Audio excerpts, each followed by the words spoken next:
All right. Hello, everyone. This is JC Saltzman. I'm doing my case presentation on our favorite patient, someone who comes in with low back pain. My patient came in, it was a 75-year-old retired male. His favorite activity was touring the country in his motorhome with his wife, and so that's what he was anxious to get back into. He didn't want to be in PT for too long. He wanted to get back on the road. I saw him on the 20th of January, and he came to me with a referral diagnosis from the doctor of a left L4 radiculopathy. His chief complaint was pain, he was describing it in his left side low back, and it had been hurting him approximately 3 weeks before he came in to see me. I did have him fill out an oswestry. He had a 40% on that. I predicted that his change would be 20% in that, and that he would be seeing me for 12 to 16 visits. It would take the next 6 to 8 weeks.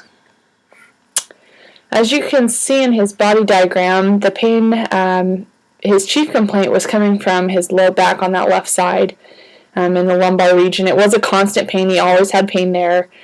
It was variable. It would change a little bit. It was deep, achy, as he described it, and he rated it a 6 out of 10.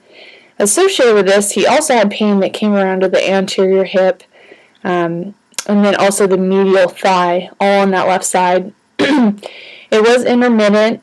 It was variable on these. Sometimes it was worse than others. It was always less than the low back pain. He described that kind of as like a deep throbbing down the leg. Sometimes he did have some numbness and tingling, and it kind of followed that same path down the leg. It never really got farther than his knee, though. The relationship between all these is kind of just as he increased activity, the pain increased in all 3 regions, and it would go farther down the leg. Just kind of planning my physical exam.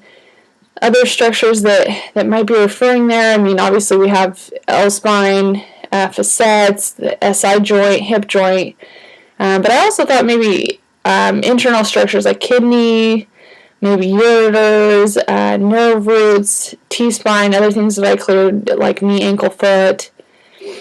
And then obviously we have the contractile structures in the area that I've listed there. And then also other structures, things like the hip joint capsule or maybe a blood supply problem, things like that were running through my head. Before the interview, my primary hypothesis was kind of a flexion bias, but I was also thinking maybe he was an extension bias, maybe he would respond well to traction, kind of fitting him into these categories we know for the low back. Stabilization, maybe it was an SI joint dysfunction or possibly problems with kidneys or ureter or something intestinal there. The symptom behavior, his worst pain in the low back seemed to be aggravated by anything that he would do, lifting, anything. It didn't have to be heavy, just any sort of lifting, climbing upstairs, walking around. Those all seemed to bother him. And then things that he could do to ease that was usually sitting in chairs, is what he said. He likes to sit in his recliner, or just like changing positions, getting out of the same walking he's been doing, or a different position. And then similarly for the other complaints on the anterior hip and medial thigh, these were both bothered. Just how he explained it was just increasing his activity. So if I'm up and doing things, it bothers me more. If I sit and I can relax, that's going to make it feel better. As far as history, he didn't say that it really fluctuated based on the time of day. It wasn't necessarily always better in the morning versus evening. That didn't really seem to change it. The duration of his symptoms, it was for the past 3 weeks. It seems like 3 weeks ago he could pinpoint that he was doing some carpentry. He couldn't really identify a specific motion that he had been doing, but just overall doing some carpentry. Then that night he noticed that he started having real bad low back pain. Ever since then, it has gotten better. So the pain has been decreasing ever since 3 weeks ago, but obviously he was still in quite a bit of pain. He's had episodes of this back pain before, very similar, but he said that none had been this bad or none had radiated this far down his leg, and so that's what really concerned him about this time. Previously, because of all the back pain that he'd had in the past, he did have a back stimulator placed in his back, and then he was also on a variety of medications just for pain management, inflammation, all of that. He was already kind of trying to address the pain in those ways. In his medical history, he did have bilateral TKAs in 2005, and then he had to have one replaced about a year ago. The spinal neurostimulator, he originally got one in April, and then he was in an accident and had to have it replaced in October because it wasn't functioning correctly. So he recently had that redone, and he said that he was still having quite a bit of pain that he shouldn't have been having with that stimulator. He has had a rotator cuff, a shoulder bereavement, bilateral Achilles, open heart surgery, gallbladder removal, a couple other surgeries like that, but nothing too big. Red flag screen. I did ask him specifically about bowel and bladder problems, saddle anesthesia. All of those questions were negative, so that helped me rule out a couple things. As far as yellow flag screen, he was on a medication for depression, but that seemed to be taking care of it for him, as he reported. As far as imaging, he did say that recent imaging he had was showing, as he described, bone spurs on the spine. He wasn't really sure what level those were at, but he knew that the doctor had mentioned bone spurs on there. He's on all sorts of medications. He had recently just finished prednisone the day before I saw him, and then he was still on Flector patches, but also Coumadin, Crestor, Norco, a lot of other things. As far as asterisk signs that I wanted to use from my subjective history, I really wanted to keep an eye on the pain that he was having with climbing stairs. And with this, I kind of wanted to look at the amount he could do before the onset of symptoms. Also, that low back pain, I wanted to see the pain from increased activity. So I wanted to see the severity of the symptoms during and after the activities, and then also how long to settle after he took a rest and sat down. As far as the symptoms radiating through the leg, I want to keep an eye on the severity of those symptoms and also how far down the leg they're going with activity. My hypotheses at this point really are leaning towards spinal stenosis, like a flexion bias patient, but I'm also keeping my eye on spinal instability. The reason I'm looking at stenosis basically is from his age, older age, some of the factors that aggravate and ease it, the bone spurs he mentioned in his imaging. Instability, I'm kind of looking, because he's had low back pain so many times before, and the mechanism of injuries for those have been relatively easy. He described, I bent over to pick up a pencil, and when I came back up, my back hurt, or I reached to tie my shoe, and I came back up, my back hurt. So it seems like little everyday things would kind of set him off in the past.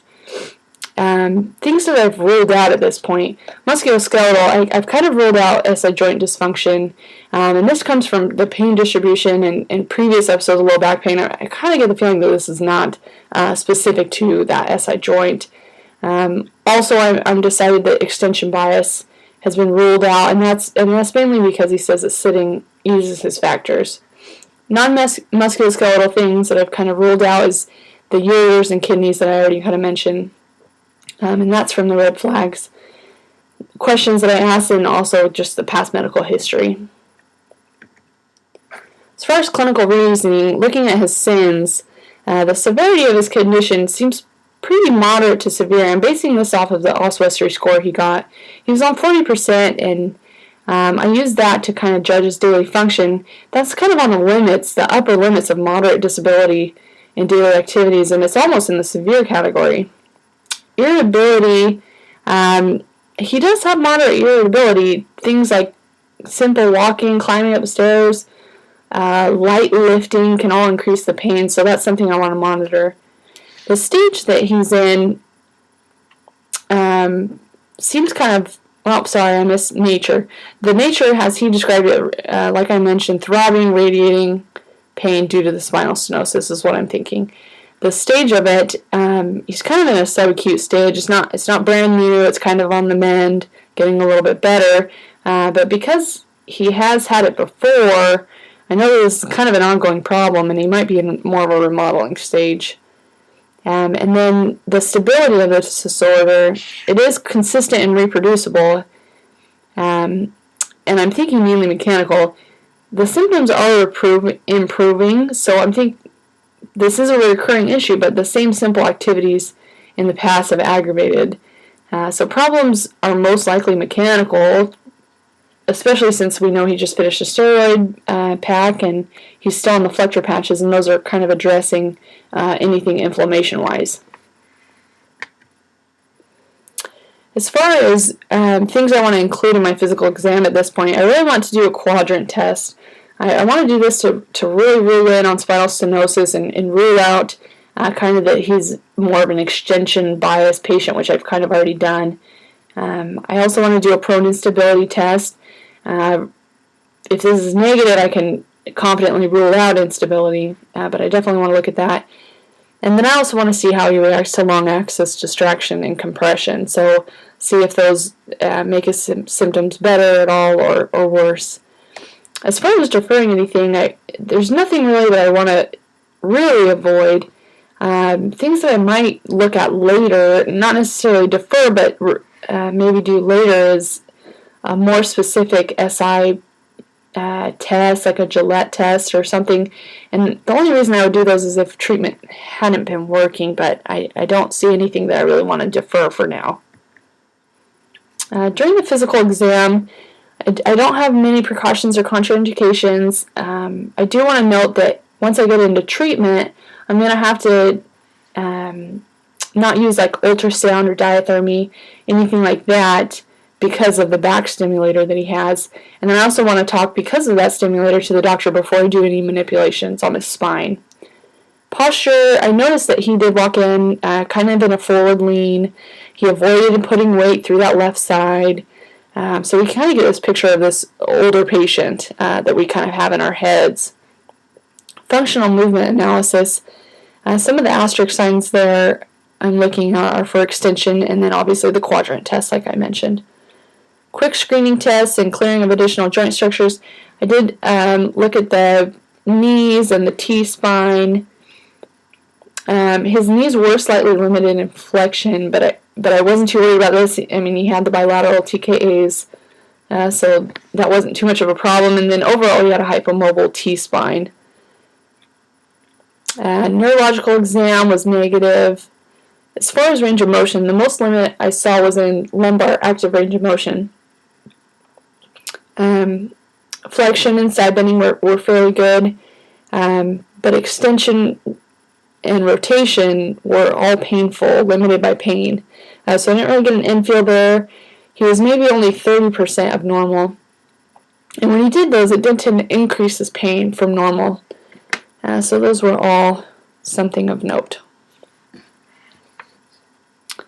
As far as the rest of the physical exam, during the screen, I looked at hip external rotation and extension. Those were both limited. Knee flexion, like I mentioned, limited. And the ankle and foot I cleared.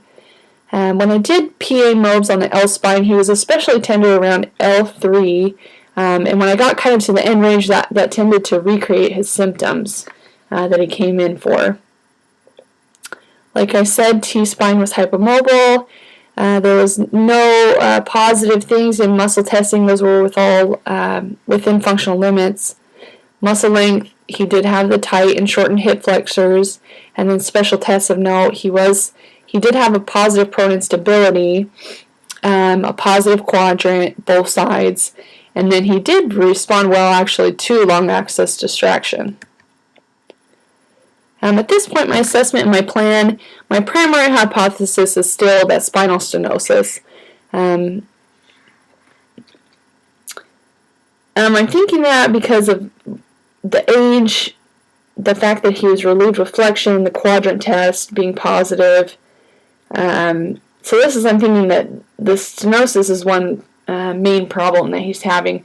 But I also think instability is an issue as well, and that's from the positive prone instability, the history that he's had of the low back pain episodes, and those all being with simple causes like picking up a pencil or tying a shoe. Traction did help relieve the symptoms, and so I'm probably going to use this as well. It's not quite as distinct as the classifications we seem to learn in school, but it seems like all of these things are going to actually help him. As far as asterisk signs from the exam, I really want to continue to watch how climbing stairs bothers him, and also keep an eye on lumbar extension and quadrant tests, how he moves and the pain and when that comes on. For plan of care, I expect this patient to get to a previous level of function. Yes, I do. The time frame, maybe 6 to 8 weeks. I want to see him twice a week. Mainly, I want to see him be able to get back to climbing the stairs, lifting, walking. Those were the things that he mentioned were the most problematic, and I want to see him get back to those symptom-free. If he's not making progress, I want to give it a good 3 to 4 weeks really to see if the things we're doing are on the right track, if those are helping. Gradually, he's going to get better, most likely anyway, but these should really help accelerate those things. Overall, my management strategy, I want to teach the patient some flexion positions to relieve the symptoms. So maybe like a knee to chest or a leaning over on the shopping cart when getting groceries or things like that can kind of help relieve it and not stress it too much throughout the day. I want to begin with some core stability exercises, progress those as the patient's able to, and then monitor the traction, see how that's helping his symptoms relieve. So that's my plan for now. If you guys have any questions, please let me know. If any comments, talk to me on the forum, but thanks so much.